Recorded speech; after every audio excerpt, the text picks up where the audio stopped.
Today's episode is sponsored by the 2023 Rhode Island Business Summit, presented by Stella Business Concepts on September 21st at the Event Factory in Warwick, Rhode Island.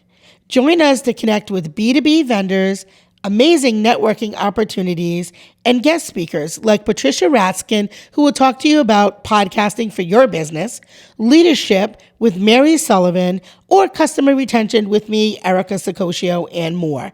We have panelists, and we also have a very fun, amazing lunch and learn with Rhode Island comic Poppy Champlin. Tickets are on sale now. Visit our website at www.stellabusinessconcepts.com. See you there.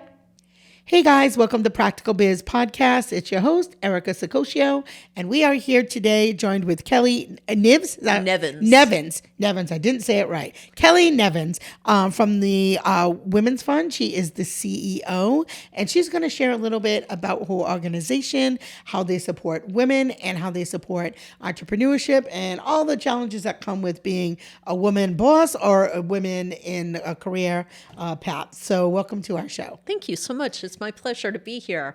The Women's Fund of Rhode Island is a nonprofit organization in Rhode Island that invests in women and girls.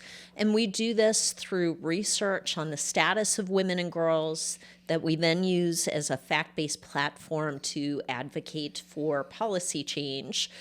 We also teach women to be leaders in advocacy efforts.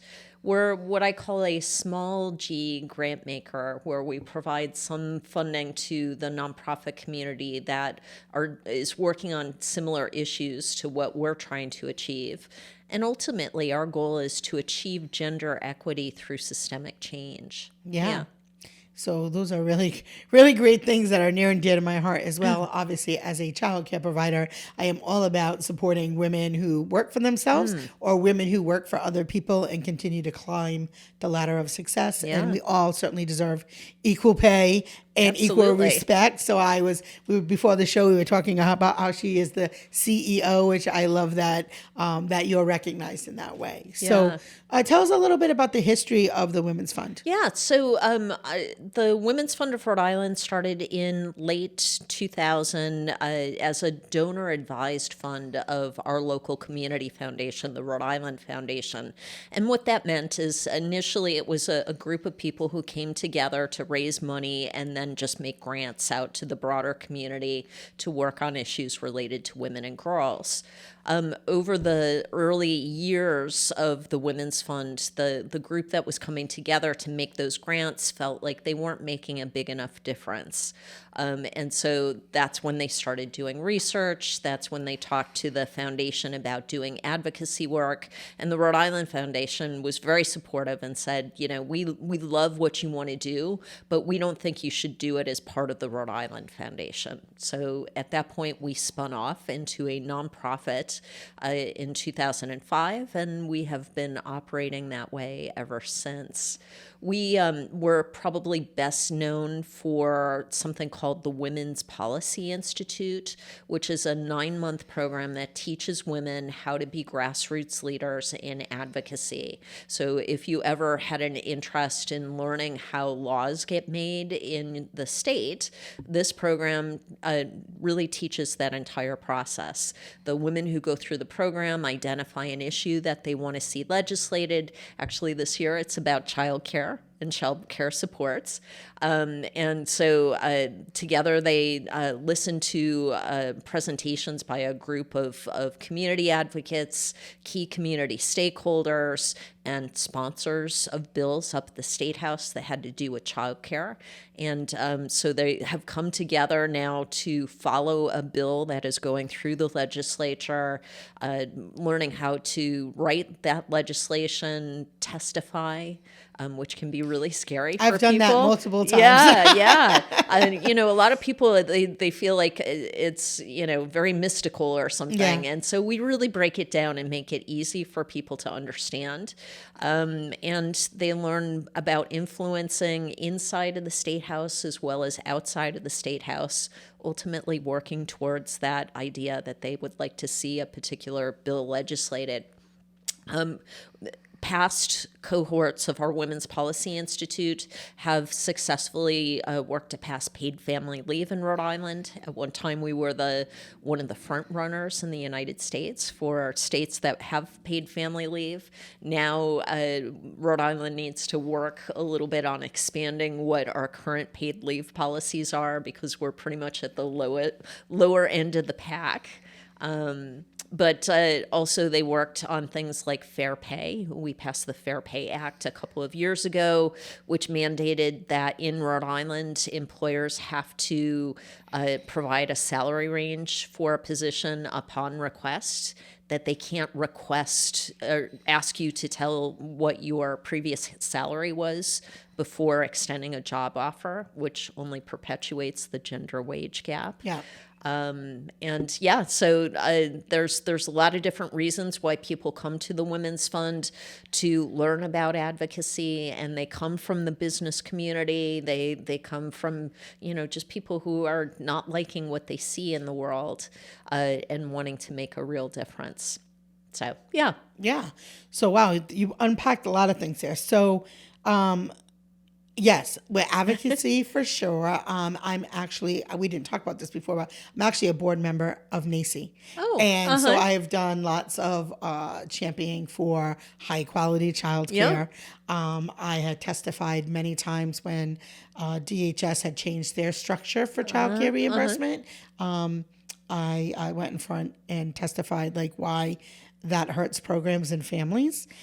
So yeah, I definitely understand that. And then I think too, as business owners, we do need to be involved and engaged, because these folks are making the decisions based on, what they think, and it affects our business greatly. Absolutely.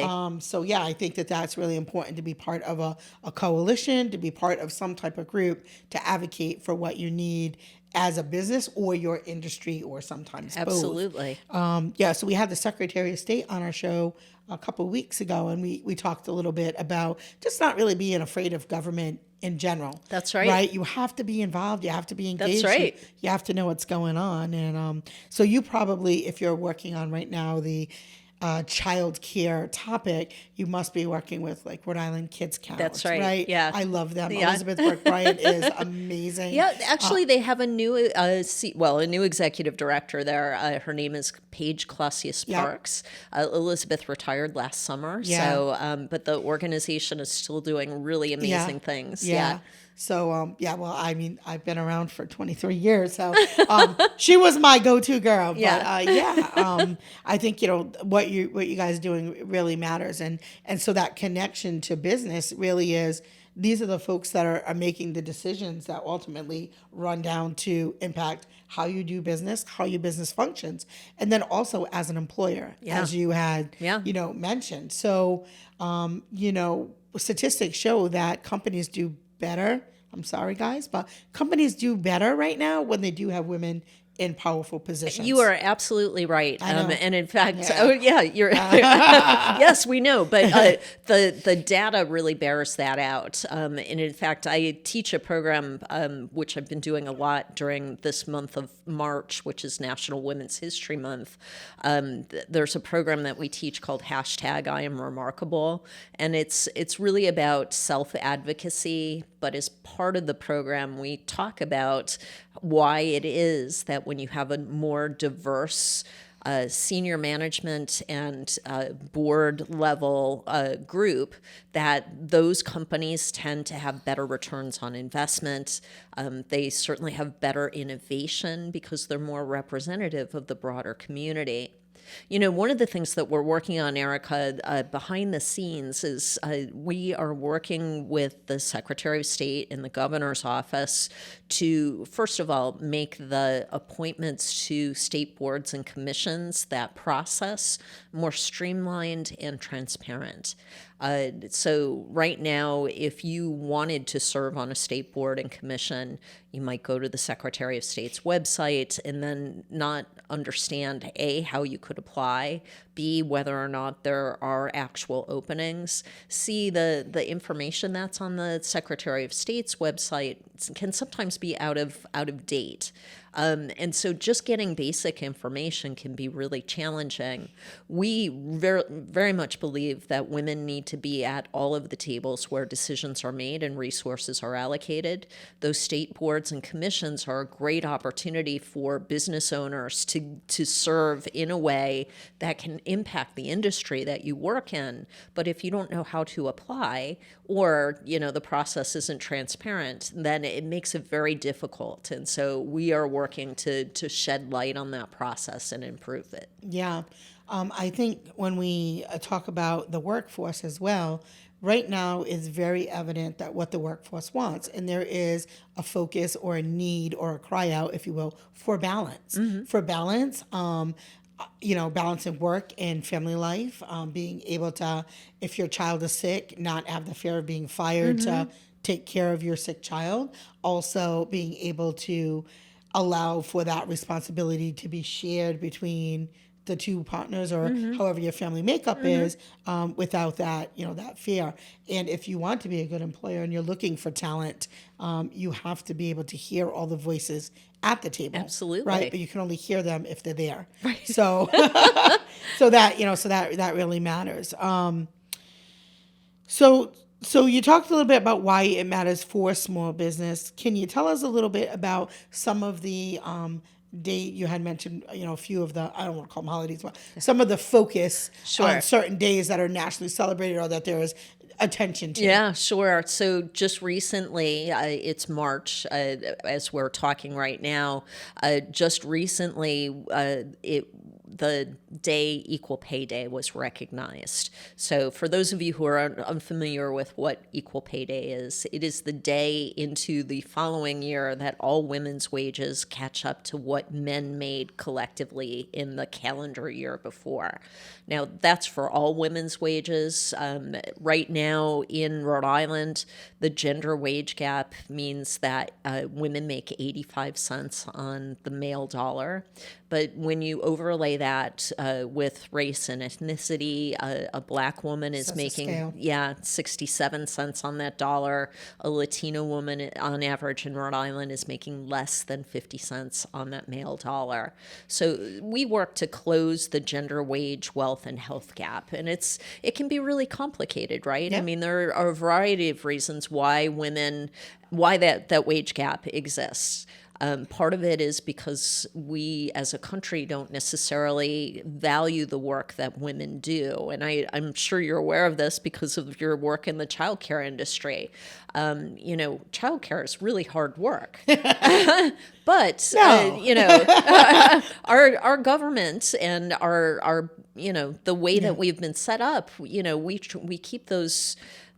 keep companies like yours at a very low wage, right? And so what we're working to do is try and get the government to invest in childcare, in the infrastructure, to make sure that the folks that you hire can be paid a living wage to do what they need to do, so that they can be focused on their job instead of always now I've got to go from here to another low-paying job, and now I'm exhausted, and et cetera, et cetera. We don't see this as it's a one industry issue. It is an issue that we need to work on collectively in this country. So there are what we call pink jobs, childcare, teaching, healthcare. These are the areas where women tend to be predominantly present. They are also the places where we don't pay people as well to work. And so we work to find ways, again, to invest in those industries so that everyone can thrive. So from my experience as a childcare owner, here is some of the challenges. There's many businesses that don't require ratio. And that really is kind of where some of that challenge comes from, because you're only allowed a certain amount. Like if I owned a law firm, right, I could pay a certain amount because, well, one, it's a higher paying industry, but you could have somebody who could have a caseload of 30 clients, as opposed to your caseload is capped, if you will. Right. In an infant room, it's one teacher in Rhode Island to 4 children. So parents can't afford to pay more. If you look at, we charge $250. So you're making on that one group of children, you're making $2,000. $1,000 of that is just in wages. Right. It's really, honestly, in an infant room, it's more like $1,500 of that $2,000 is just wages. Right. In the low-paying job, right? So you do need to have that government come in. And part of my childcare studies, when I was working on my administrative studies, was many other countries support. That's right. Many. Yeah. So if we're the best country, why are we not investing in early childhood? So we could be on that topic for a very long time. Absolutely. Right? Yeah. So it has to make sense because families can't afford more, but Right. centers also cannot charge less. Right. We can barely make it now. Our Exactly. profit margin is so thin. Yep. And now this year it's almost non-existent. Yep. It's right. If you're breaking even at this point, Yep. honestly, the younger groups that you work with, and as the government gets into the universal pre-K, which is honestly in an early childhood where if you make any profit is there, and now you're seeing that population being going into these free programs for state universal. Parents aren't paying anything, which is great, but what does that do to small businesses? Right. So, and hence why another reason why small businesses need to be at the table where Correct. those Yeah. decisions are being made. Absolutely. And particularly women. Yeah. The other thing that I'll just note here is, COVID was awful, for sure. Sure. And the economic impact of COVID was awful. But I think it really did bring to light Open the eyes of what we do. of what we do in this country. And so there's room for discussion in a way that there hasn't been previously. I agree. That we're hoping to leverage. Yeah. So that we can, right now the entire business community is having trouble attracting employees back. There are some people who say, oh, it's just because people are lazy. No, they're guess not. what? They have real issues like the ability to access affordable, good quality childcare. If they cannot make the numbers work, then they're not going back to work. And if we want more women to get back into the workforce, perhaps one of the at least early ways that businesses can help is maybe by adding to their benefits some kind of a subsidy for childcare to make your business more attractive, if that's appropriate. But certainly working with the government to find ways to subsidize the entire industry. Again, because if we get more women back into the workforce, that is going to help our country's GDP. Everybody's going to have more money to spend. I mean, in the long term, it's going to make a real positive impact. I think maybe too, a lot of women are not going back to work because they're opening up their own businesses.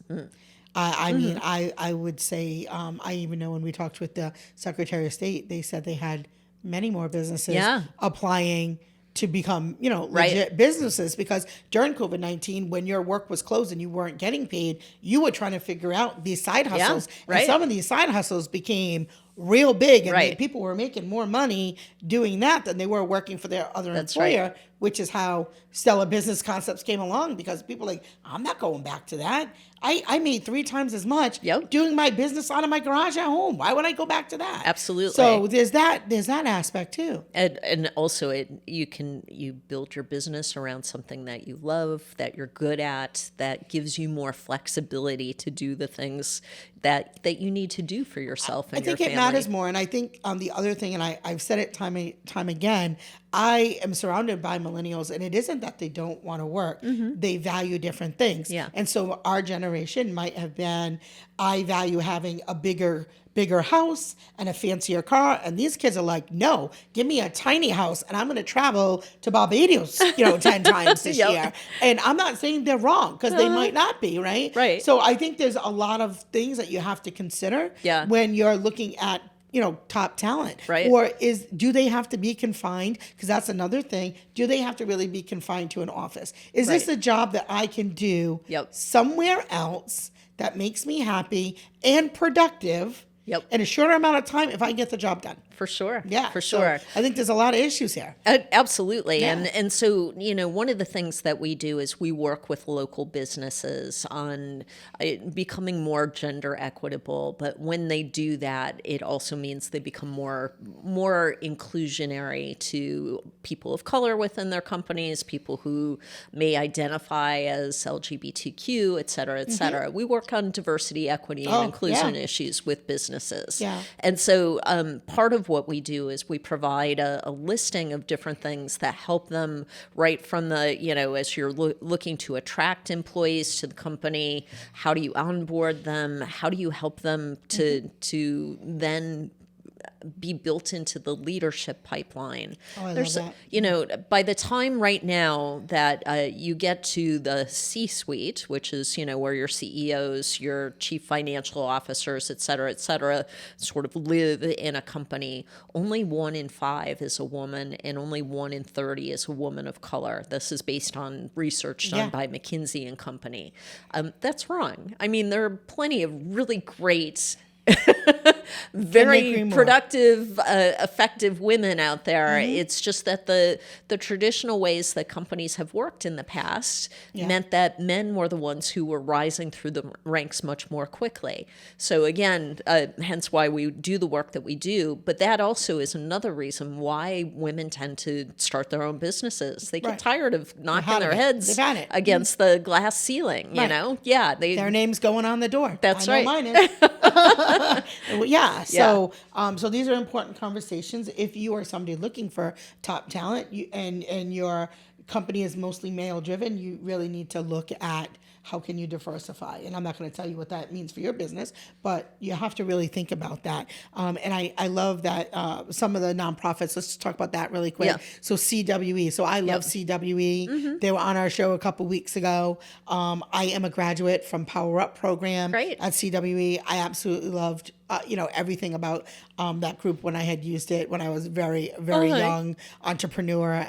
They helped me with everything from my business plan to finding funding to matching with the right bank. So there are great resources out there. So, absolutely. Yeah. So what you're mentioning, Erica, is that we are a grant maker and we do support nonprofits that are working, again, to help increase equity in our state. So CWE, which for those of you listening, if you don't know the acronym, it's the Center for Women in Enterprise, has been a grantee of the Women's Fund.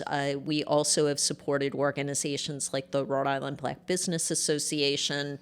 There also is the SEIU, which was working, we funded them to help build a co-op of childcare organizations, particularly that were serving people of color. And so, we are on a biannual grant cycle. We're in the middle of a grant cycle right now, but really we're looking for opportunities, again, to sort of change the systems and create opportunities that are going to have real ripple effects in our community so that everyone can thrive. So are you in the process right now of accepting applications? Yeah, no, we're right in the middle of our 2-year cycle. So the next time we start accepting proposals for grants will be January of 2024. Okay, so mark that on your calendar. If you are a nonprofit or want to start a nonprofit and your nonprofit is in the vein of which you folks work, that's a great opportunity to start working now. That's not that long away. No, right? I mean, if you truly just have an idea right now and you need to put together your business plan, what would the board look like? Put together a board. Is there does the nonprofit have to already be in operation to apply to you? Well, so Not you. Right? Yeah. I mean, no, but what I would say is probably the proposals that get picked are ones Usually, that, yeah. Okay. and to be clear, we're a small G grant maker, so right now we're giving out $75,000 in It's a lot grant of money for cycles. some folks. It is, but it's not. It Yeah, goes really yes, quick. yeah. But we also talked a little bit, Erica, about your listeners are also operating outside of Rhode Island. And so I just want to take the opportunity to note that there are women's funds all across the United States. Neighboring Massachusetts has 6 women's funds. Connecticut great. has a handful of them. And all, we have the same goal to achieve gender equity, but we all operate independently. Differently, yeah. And so you might look to the Women's Fund that serves your area to see if they are providing grants that help you to launch a business. Yeah. We're more likely to provide grants to organizations that are helping women to launch businesses than the businesses themselves. Gotcha. Okay. But definitely check if you're part or near of a large urban center like Boston. Boston has 2 women's funds. In most states have at least a statewide organization like the Women's Fund of Rhode Island. So we're all loosely connected through a group called the Women's Funding Network.